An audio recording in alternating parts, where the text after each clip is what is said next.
Hello everyone, myself Vidya Kakade from Ashok Ramani College of Pharmacy, Pet Vadgaon. Today we are going to discuss on the topic of structure and function of skin. Objectives. After completion of this video, you will be able to know the structure of skin, understand the underlying structure of skin, functions of skin, and accessory structure of skin. Skin. It is an heaviest single second largest organ of the body. As skin is the largest organ in the body, it covers the body's entire external surface. The skin surface area is 1.9 meters square and weighs about 2.1 kg. The pH of the skin varies from 4 to 5.6. The accessory organs includes the hair follicle, pili erector muscle, sebaceous glands, nails, and mammary glands. Composition. As we know, the skin is composed of three main layers. The outer layer, it is an epidermis, the middle layer, it is an dermis, and the underlying layer, it is an hypodermis. This is what the diagrammatic representation of the skin. Here, we can see the upper layer, that is epidermis, the middle layer, that is dermis, and the third layer, that is hypodermis.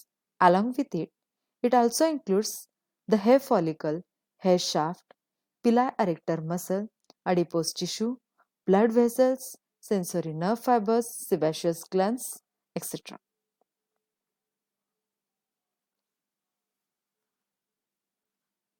Here is the reflection spot, and the question is, the skin is composed of which type of tissues and which type of cells are present into an epidermis?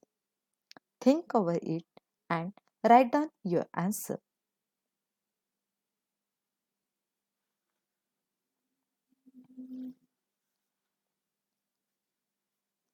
The answer is epidermis, the outer layer, it is composed of stratified squamous epithelium.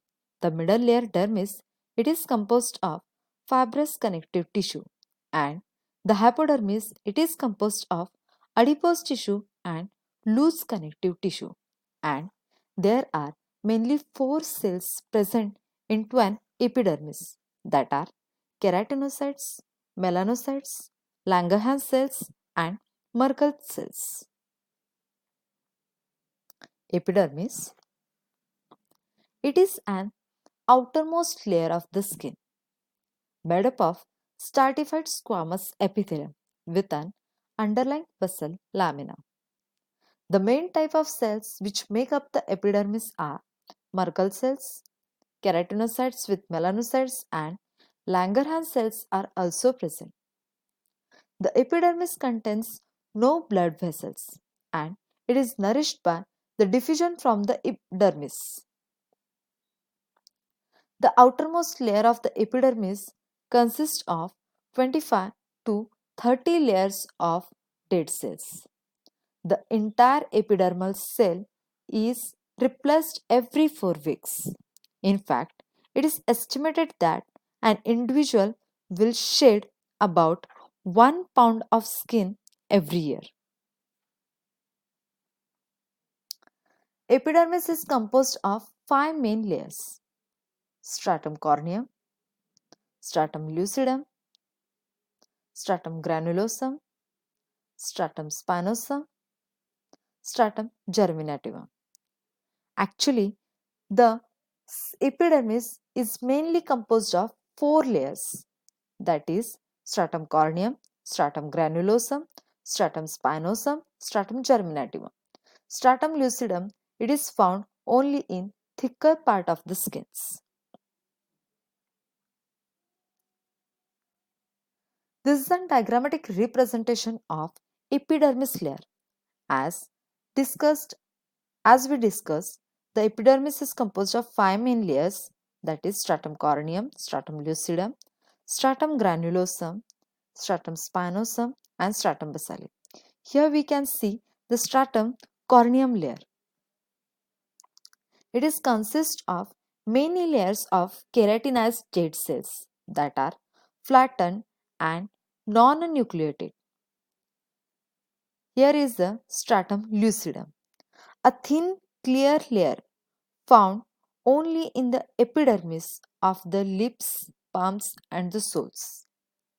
The granulosum layer, it is composed of one or more layers of granular cells that contains fibers of keratin.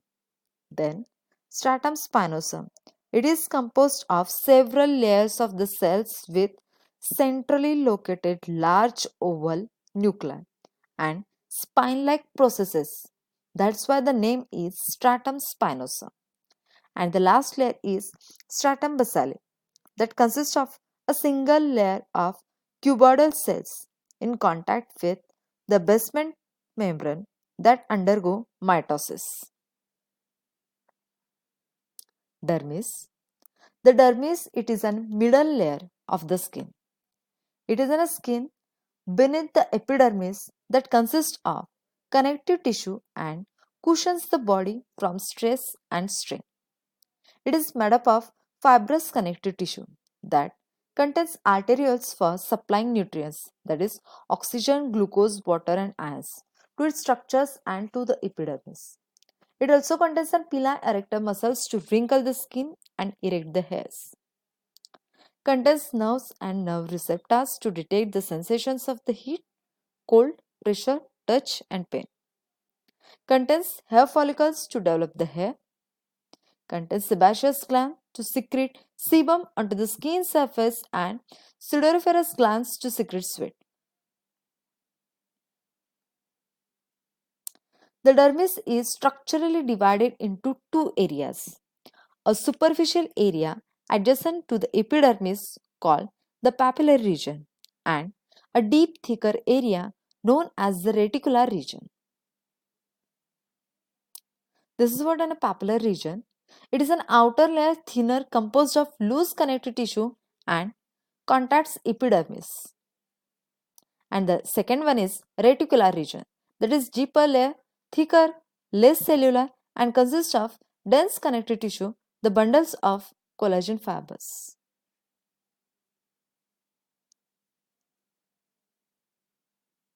Hypodermis. It is made up of adipose tissue and loose connective tissue. Collagen and elastic fibers in the loose connective tissue are continuous with the fibers in the dermis layer. The adipose tissue serve as a heat insulator against cold climate and as a fat storage. The loose connective tissue allows the skin to be bound with underlying muscles. Also contains large blood vessels. The functions of the skin: thermoregulation, barrier, protection, sensation, excretion, and synthesis of vitamin D. In case of thermoregulation, it controls the body temperature by sweating, vasoconstriction, and vasodilation. It acts as a barrier against water, mechanical, and against bacteria. Protection. The chemical factors into the skin are sebum, sweat, and melanin. Sebum from the sebaceous glands is slightly acidic, retarding bacterial colonization on the skin surface, while sweat from the sudoriferous glands is slightly hypotonic and can flush out most of the bacteria on the skin surface. And melanin from the melanocytes avoids excessive ultraviolet radiation from penetrating the skin layer. Sensation. The nerve receptor in the dermis layers detects sensation such as heat, cold, pain, pressure, and touch, allowing the body to be aware of these stimuli. Excretion. Waste material such as ammonia, urea, and excessive salt are eliminated from sweating. And the last one is Synthesis of vitamin D. The ultraviolet radiation in the sunlight activates a series of chemical reactions in the epidermis layer, resulting in the synthesis of vitamin D from the modification of cholesterol for the absorption of calcium. Thank you. Thank you so much.